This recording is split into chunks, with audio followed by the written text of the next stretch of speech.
darkness of late nights, where the wind whistles like whispers of the past, unimaginable horror stories unfold in the world of pizza delivery. Calls from strange addresses, mysterious figures waiting outside the door, and cold voices echoing in the dark night have created creepy experiences. Prepare yourself to discover 3 true stories about pizza delivery services where ordinary things turn into haunting nightmares, making you rethink what's waiting in the zone.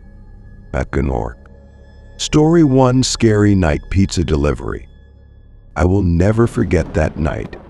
A night when the darkness seemed thicker than ever, when the pizzeria was about to close. The cold wind blew through the trees outside, creating strange sounds like ghostly whispers. I was preparing to go home after a long shift when the phone rang, breaking the silence of the evening.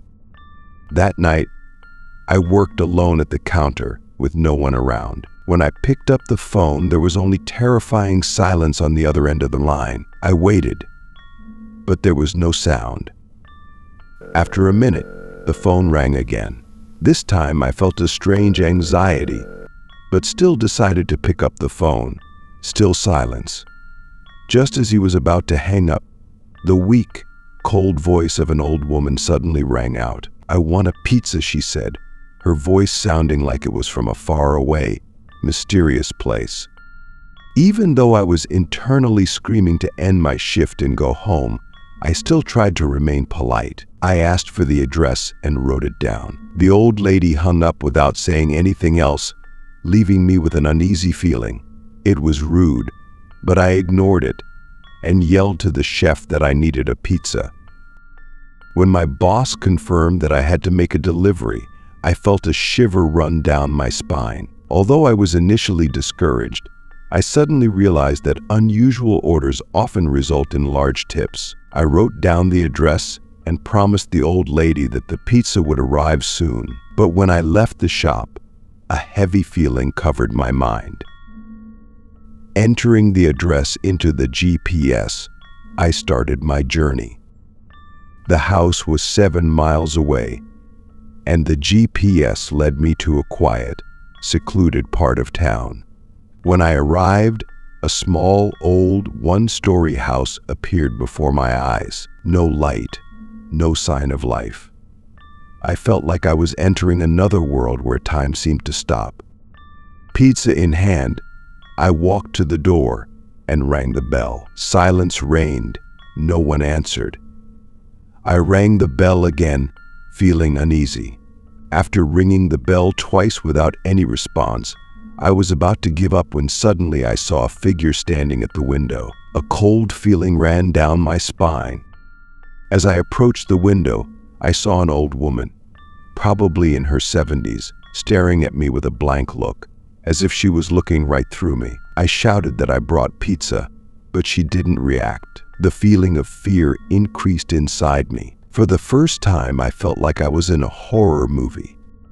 Suddenly, a smile appeared on her lips, but it was no ordinary smile. It gave me a chilling feeling, as if she was enjoying my fear. That face, with its deep wrinkles and empty eyes, made me feel like my very soul was being sucked into her gaze. I couldn't take my eyes off her, even though every instinct in me told me to run. I decided I'd had enough of panicking and went back to my work. Getting into the car, I put the pizza in the passenger seat, my heart heavy with anxiety. I had to text my boss about this bizarre experience. After texting, I started the car, but glanced to the right again. The old woman was still standing there, right outside the passenger window, looking at me with the same eyes as before, but now her smile was wider, as if she was waiting for something. A cold feeling overwhelmed me as I drove out of the neighborhood, not daring to look back. I can't understand why, but the image of the old woman with that creepy smile will forever be imprinted in my mind. I felt like something was watching me, something that couldn't be described in words. When I returned to the shop, my mind was still reeling from that terrifying image. From that night, my boss never forced me to deliver goods at late hours again. As for me, I don't dare think about delivering again, because I know that there are things that should not be awakened in the dark. The image of the old woman, that creepy smile and empty eyes, will forever be a nightmare in my mind, a memory that cannot be erased. Story 2. The abandoned house fear without explanation. 4 years ago, when I was a high school student, I was assigned to make the last delivery of my shift. My 1999 Camry, old but still durable, is the only vehicle I have to deliver pizza. I live in a desolate suburb where deliveries often involve long drives through narrow, bumpy roads. One evening, as the sun began to set, orange light dyed the sky, I received an order. The GPS showed me the way, and after about 15 minutes of driving through dirt roads, I arrived. Before my eyes is a small old rural house by the lake, built almost entirely of wood. It stood alone in the middle of a desolate mountain forest, surrounded by wild grasses almost knee-high, as if they were trying to swallow the house. I was used to such scenes, but this time, a strange feeling rose in my heart. As I approached, I noticed that the house looked like it had not been lived in for a long time, with rotten wood panels and dusty windows. I brought the pizza to the front door, but there was no door, just a peephole. After a few seconds of knocking, I heard footsteps from inside. The footsteps stopped, and an uneasy feeling began to rise inside me. I felt like I was being watched, like there were eyes following my every move. A deep, hoarse voice rang out from the other side of the door, telling me to bring the pizza out. I asked again, "Are you sure, sir?" but did not receive an answer. The footsteps still didn't leave the door, making me feel like he was still watching me. I almost decided to get back in the car, but didn't want to get in trouble with my boss one last time. I reluctantly walked across the unmown lawn and around to the back of the house. When I got to the back, I saw an old barn and a small yard. On the patio, there is an old wooden table with 4 chairs around it. One of the chairs was facing me, and I saw a head sitting on the chair. The person didn't move, as if waiting for something. A fear rose up in my heart, inexplicable. I started to walk over, saying sorry, but that person still didn't move, just sitting there, looking blankly at me. Suddenly from behind, I heard another voice over here. I turned around and saw a man poking his head out from the corner of the house, with a crazy smile, his eyes sparkling with madness. "Come here. I want to show you something." His voice sounded like an invitation, but it contained an extreme fear. Panicked, I felt my blood freeze. I turned around, ran around to the front, returned to the car, and strangely enough, I was still holding the pizza. I started the car, not daring to look back, and drove away as fast as I could, filled with confusion and fear. On the way back to the pizzeria, I pulled over and called the police. Finally, they reported that there were no signs that anyone had been in the house for a long time, just a desolate, empty house. I quit my delivery job a few days later, but the image of the man and the head sitting on the chair still haunts me. I couldn't help but wonder what would have happened if I had gotten closer to that man. Today, when night comes, I still wish I had turned around to see who or what was sitting on that patio chair. The haunting feeling still follows me, like a ghost that never leaves. And every time I close my eyes, I see that empty look, that crazy smile, and an unforgettable fear. Story 3: Ghosts in the Foggy Night. I spent a terrifying night on a late-night delivery shift in the rural Poconos. It is a quiet, idyllic land, where narrow paths through the jungle create a sense of isolation and tranquility. Normally I don't mind this silence, but tonight everything is different.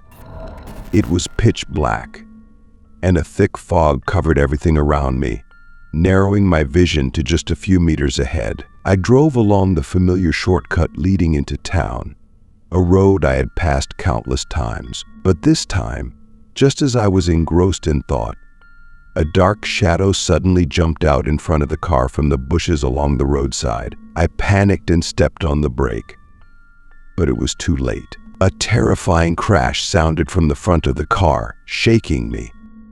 Guilt and horror welled up inside me. I just ran into someone. I raised my hand to my forehead, scolding myself for my carelessness. Why does this happen? Why did he appear in this desolate place in the middle of the night? Unable to hesitate, I quickly got out of the car and ran to check on the man. He lay motionless on the ground, right next to my tire. A black hoodie covered his face, and in the darkness I couldn't make out anything. My heart pounded. Fear began to penetrate deep into every cell. I stood there, lost in thought, not knowing what to do next. Suddenly, a scream rang out from the forest, interrupting my confusion. It was a cry for help, clear and desperate, coming from the left. I looked down at the man lying in front of me.